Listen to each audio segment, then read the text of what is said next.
നമ്മളെ വിശ്വസിക്കുന്ന ജനങ്ങളോട് ന്യായമായിട്ടും ഏറ്റവും നല്ല നിലയിലും പെരുമാറണം. അതാണ് ഒരു പൊതുപ്രവർത്തകൻ സ്വീകരിക്കേണ്ട ഏറ്റവും നല്ല മാർഗ്ഗം എന്ന് വിശ്വസിക്കുന്ന ഒരാളാണ് ഞാൻ. എൻ്റെ നിയോജകമണ്ഡലത്തെ കാണുന്ന എൻ്റെ വീടായിട്ടാണ്.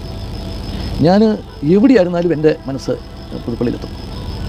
അവിടെ ഉള്ള ജനങ്ങളുടെ സന്തോഷത്തിലും ദുഃഖത്തിലും ഞാൻ പങ്കുചേരാനായിട്ട് പരമാവധി ശ്രമിക്കും.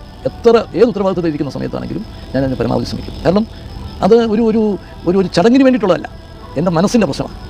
അവിടെ ഒരിടത്ത് ചെല്ലാൻ ഞാൻ ക്ഷണിച്ചിട്ട് എനിക്ക് പോകാൻ പറ്റിയില്ലെങ്കിൽ അതിൻ്റെ അസ്വസ്ഥത വളരെയധികം എന്നെ അലട്ടിക്കൊണ്ടിരിക്കും. കുറച്ചുപേരെ മാത്രം അടുപ്പിക്കുകയും മറ്റുള്ളവരെ അടുപ്പിക്കാതിരിക്കുകയും ചെയ്താൽ ചിലപ്പോൾ ശരിയാവും.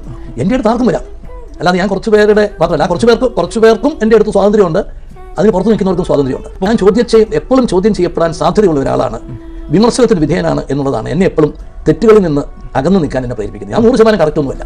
ഞാൻ പക്ക RS രാഷ്ട്രീയ സ്വയം സേവകത്തിലെ ഒരു മെമ്പറാണ് ഞാൻ. എനിക്ക് ഉമ്മൻചാണ്ടി എന്ന് പറഞ്ഞാൽ എൻ്റെ ദൈവത്തിനെ പോലെ ഞാൻ കാണുന്നത്.